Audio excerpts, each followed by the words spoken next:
The morning I decided to tell my wife the truth, I made her breakfast first. I don't know why that detail matters so much to me now, but it does. I stood at the stove in our kitchen in Clarksville, Tennessee, the same kitchen where I'd made her coffee every morning for over 4 decades, and I scrambled her eggs the way she liked them, with a little cream cheese folded in, a trick she taught me the first winter we were married, and I set the plate in front of her like I always did, and I sat down across from her, and I looked at the woman I had loved in my own complicated and incomplete way for most of my adult life, and I thought, today, it has to be today, because if it isn't today, I will die with this inside me, and I am 67 years old, and I have already waited long enough. Her name is Ruth Elaine Calloway, though she's been Ruth Elaine Hargrove since 1983, and if you ask anyone in our county who she is, they'll tell you she's the woman who ran the elementary school library for 31 years, who makes the best apple stack cake in the state, who never misses a Sunday service, and who somehow stayed married to that quiet Hargrove man all this time. They'll say that last part like it's an achievement, like I was a project she completed. And maybe they're not entirely wrong. My name is Don Hargrove. I taught high school history for 34 years at the same school where my father once coached football. I coached junior varsity baseball for 19 of those years. I served as a deacon at First Baptist for over 2 decades. I have 2 daughters, 4 grandchildren, a vegetable garden I tend to with more devotion than I've given most things in my life, and a secret I carried for so long it stopped feeling like a secret and started feeling like a bone. Something structural, something I believed I simply could not exist without. I am gay. I have known it since I was 11 years old, standing in the locker room after a swim meet, and the knowledge arrived not like a revelation but like a recognition, like seeing your own face in a mirror you didn't know was there. I didn't have a word for it then, not when I was allowed to use anyway. I had other words, words my father used, words the pastor used. Words that were meant to describe something broken, something shameful, something that needed to be cast out and corrected, and never, under any circumstances, spoken aloud in a house like ours. So I didn't speak it aloud. I buried it the way you bury something you're afraid of, deep and quickly and without ceremony. I built a life on top of it, a real life with real love in it, real joy, real meaning. I want to be clear about that. I am not telling you that my life was a lie because it wasn't. Ruth is not a lie. My daughters are not a lie. The 34 years I spent teaching teenagers to think critically about history, none of that is a lie. But underneath all of it, beneath every good thing I built, there was this quiet, immovable, unspoken truth that I carried from the age of 11 to the age of 67, and the weight of it, by the end, had become almost unbearable. The breakfast got cold while I tried to find the words. Ruth was reading the newspaper. She still gets the actual paper, has since we were first married, says she doesn't trust the news unless she can hold it, and she was drinking her coffee, and she glanced up at me once when I didn't say anything, and then she looked back down and I watched her turn a page, and I thought about all the mornings just like this one. All the ordinary Tuesday mornings and Saturday mornings and Sunday mornings before church, all the mornings I had sat across this table from this woman and held this thing inside me and said nothing. I thought about the specific texture of that silence over 41 years, how it had changed, how in the beginning it had felt like survival, and in the middle it had felt like habit, and toward the end it had simply felt like grief. "Ruth," I said. She looked up. "I need to tell you something." She set down the paper. She folded it neatly, the way she does everything, and she set it beside her plate, and she looked at me with those steady brown eyes that have always seen more than I wanted them to, and she waited. I had rehearsed this moment for years, decades. I had practiced the words in the car, in the shower, in the dark at 3 a.m. when she was asleep beside me. I had imagined every possible version of her reaction, the anger, the devastation, the silence, the tears. I had written whole scripts in my head for how this conversation would go, how I would explain myself, how I would ask her forgiveness, how I would try to make her understand something I wasn't sure I fully understood myself. And then I opened my mouth, and all of it disappeared, and what came out was simply this. "I'm gay, Ruth. I have been my whole life, and I'm so sorry. I'm so sorry it took me this long to say it." She looked at me for a long moment. And then she said, "I know, Don, I've always known. I need you to understand what those words did to me." I had spent 56 years terrified of that sentence. Not that specific sentence, but the revelation it represented, the being known, the being seen.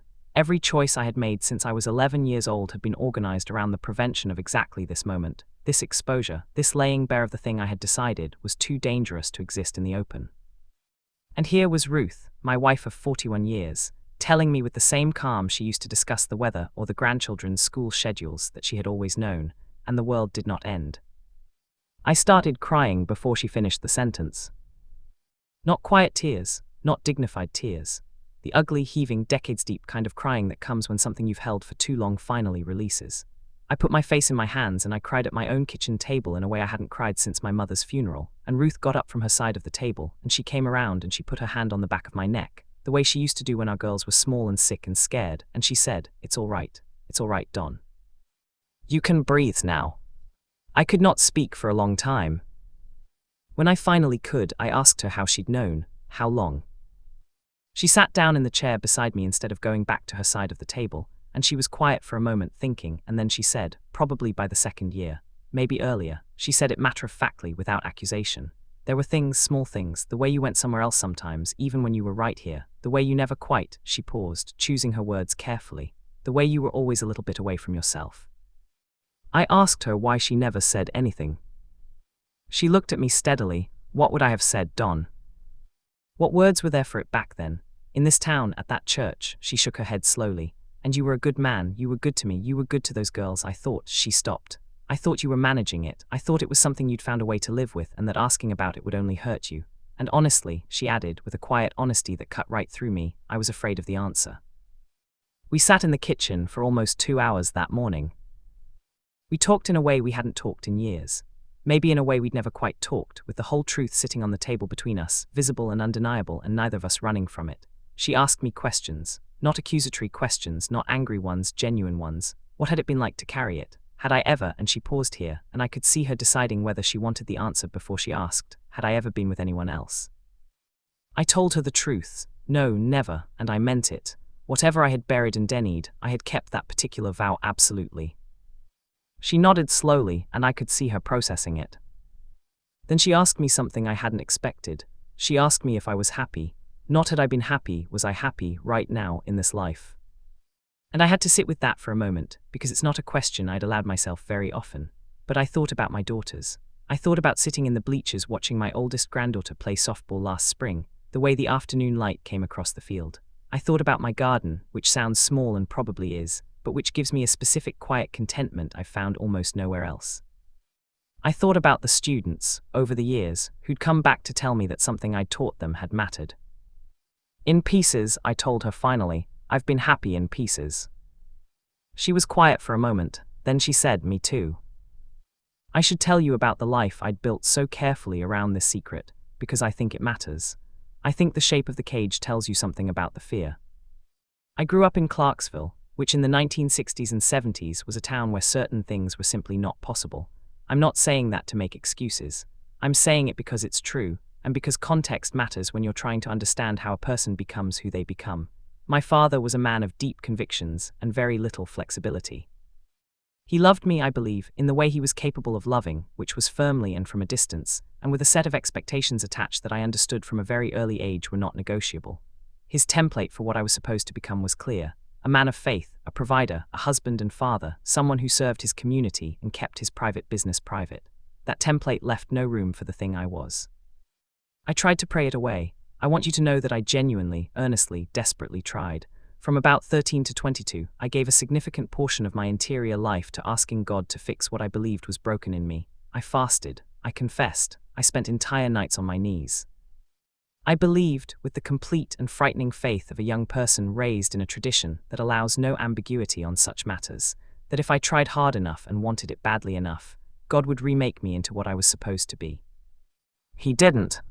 Or rather, and this is something I've spent a lot of time thinking about in the past several months, maybe what I understood as failure was actually something else. Maybe the answer was always no, this is who you are, and what I did with that answer was simply refuse to accept it for 50 more years. I met Ruth in 1980. I was 24, she was 23, and she was the most capable person I had ever encountered.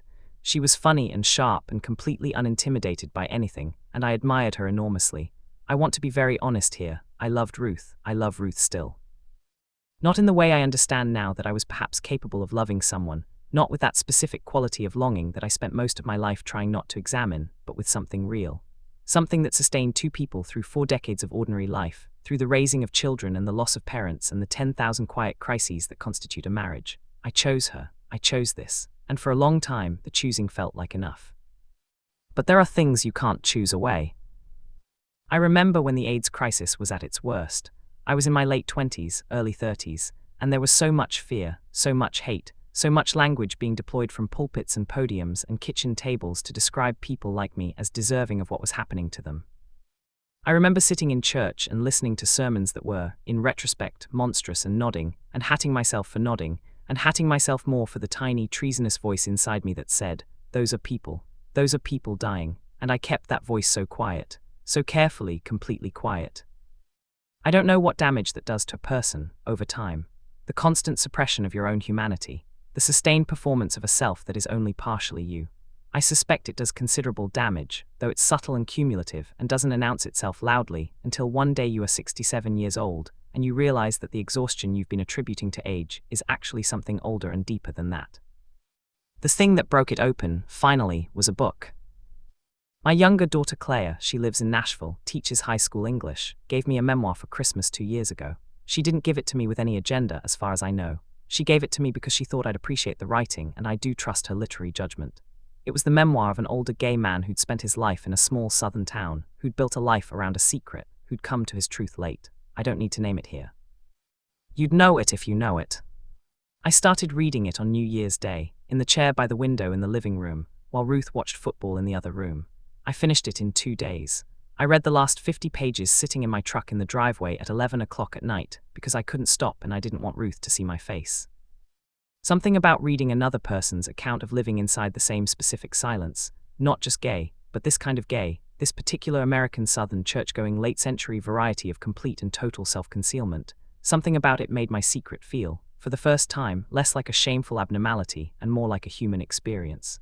Someone else had been here. Someone else had built this exact architecture of concealment and spent this exact quality of decades inside it, and he had survived telling the truth. He had survived being known. I spent the next 2 years deciding whether I could. The weeks after that kitchen conversation were the strangest of my life. Not bad strange necessarily, just disorienting in a way I hadn't anticipated. I had been so consumed for so long with the fear of disclosure that I hadn't thought much about what came after it. What does a 67-year-old man in Tennessee do with the truth once he's finally said it out loud? What does that change, practically? What does it mean for the life already built, the relationships already formed, the identity already established across 6.5 decades? Ruth and I decided together that we would see a counselor. There was a therapist in Nashville. We drove up every other week for about 4 months, who specialized in what she called later life disclosure within marriages, which turns out to be a more common situation than I had imagined. Sitting in that office, the two of us on a grey sofa, working through 41 years of a marriage that was true and real, and also built on an incomplete foundation. That was some of the hardest and most necessary work I have done in my life. What I learned in that office and in the long conversations Ruth and I had in the car on the 2-hour drive home was that we had both been lonely in ways we hadn't fully named. That the distance I'd maintained to protect my secret had cost her things too, an intimacy, a fullness of knowing and being known, that she had missed and mourned without always having language for it. She had stayed because she loved me, and because leaving felt impossible in the context of our lives and our community and the era we'd come up in, and because, this is the part that is hardest for me to sit with, she had convinced herself that this was simply what marriage was, that this particular quality of longing and distance was just what you accepted. That conversation, in the car somewhere outside of Murfreesboro, Ruth telling me quietly that she had sometimes wondered if this was all there was, that conversation required something of me that I'm not sure I'm able to adequately describe. An accounting, a reckoning with cost that extended beyond my own experience of the secret to hers. She had not been a victim of my deception in a simple or straightforward way. She had been a full participant in a complicated and imperfect life, but she had paid a price. And she deserved to say so, and I deserved to hear it. We are still married. I want to be clear about that because I know it surprises people when I tell them, and I know it will probably surprise you. We made the decision together, thoughtfully, over many months, with the help of the therapist and many very long conversations in that kitchen, where I finally told her the truth. Our marriage is not what it was, it couldn't be, but it is something real. It is a partnership between two people who have known each other for over 40 years, who have built a life together, who are grandparents together, who have chosen to remain in each other's lives not out of inertia or fear, but out of something that we have decided to keep calling love, even as we understand now that it has a different shape than either of us once imagined. I moved into the guest room. That was Ruth's idea, and it was the right one. We have dinner together most nights. We go to the grandchildren's things together. We talk more than we ever did really talk, with honesty, and there is something in that I don't know the name for yet. Relief partially, grief partially. The specific tenderness you feel towards someone who has known you completely and chosen, against all reasonable expectation, to stay. I told my daughters in the spring. That was the hardest day of the whole process, harder even than telling Ruth, because my daughters are the people I love most purely in this world, and the fear of losing them, or of diminishing myself in their eyes, was the deepest fear of all the deep fears I had carried. Claire came first. I asked her to come to the house on a Saturday morning, just her, without her husband and kids, and I told her over coffee at that same kitchen table. She was quiet for a long moment after I finished. Then she got up and she put her arms around me and she held on for a while without saying anything, and when she finally pulled back, her eyes were wet and she said, "Dad, I love you, and I need you to know that nothing about this changes anything." Then she said, "Does Mom know?" And when I told her yes, and that her mother and I were all right, she seemed to allow herself to exhale. My older daughter Susan was harder. Susan has always been more like my father, certain in her convictions, resistant to revision, and she is deeply involved in the same church community where I spent my life. The conversation with her was longer and less immediately resolved. There were tears and there was a silence that frightened me, and there was one terrible moment when she said, "What does this mean about everything, about all of it?" And I told her it didn't have to mean the destruction of everything, that I was still her father, that the man who coached her softball teams and helped her with her history papers and walked her down the aisle was still entirely real, that this truth didn't erase those truths. She needed time, several months of it.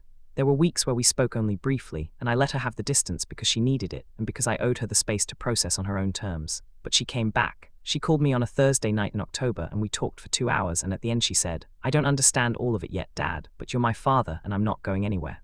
That sentence is one of the most valuable things anyone has ever given me. I haven't come out publicly in the way people sometimes do. I'm not announcing it at church. I'm not posting anything anywhere. This is a small town and I am 67 years old, and I have thought carefully about what I owe the world and what I owe myself, and I've decided that what I need is not visibility but honesty, and the people I needed honesty with, I have now been honest with. But I did tell one other person, outside my family.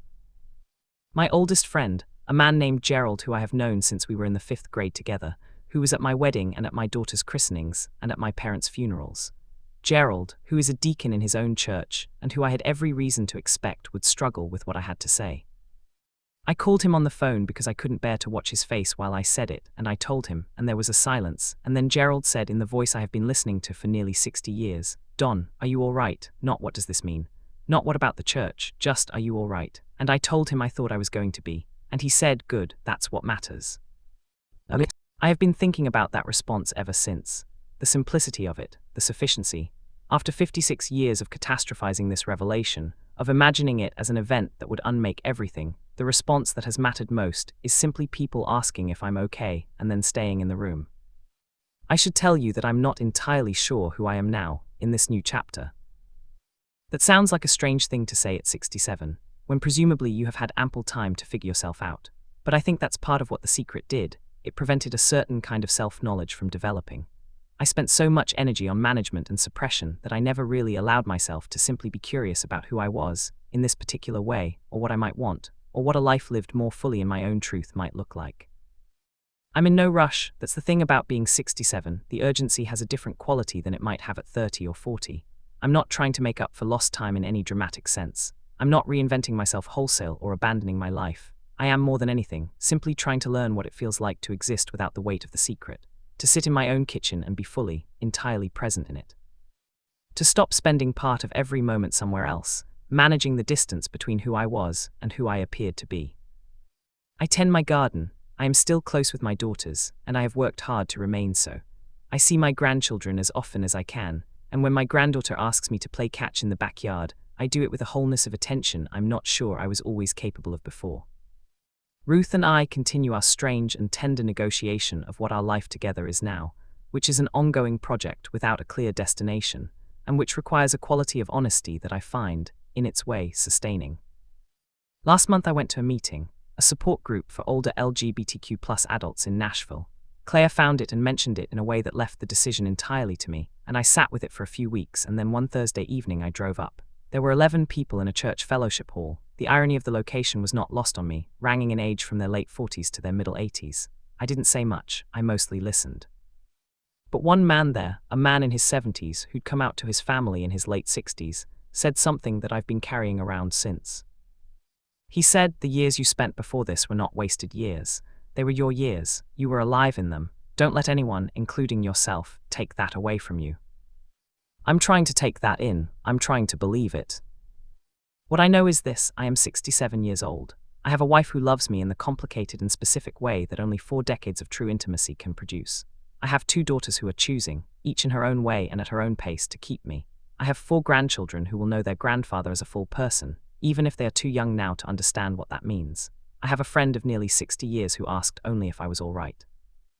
I have a garden that needs tending.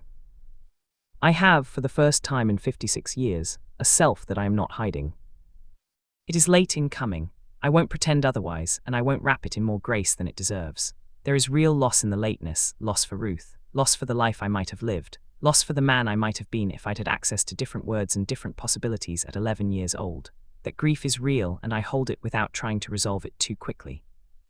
But I am here. I am fully, finally, terrifyingly here. And on the morning I told my wife the truth, while the eggs went cold between us, she reached across the table and took my hand, and she held it, and she said, "You can breathe now." I am learning, at 67 years old, how to breathe. It is harder than I expected. It is more beautiful than I ever let myself imagine.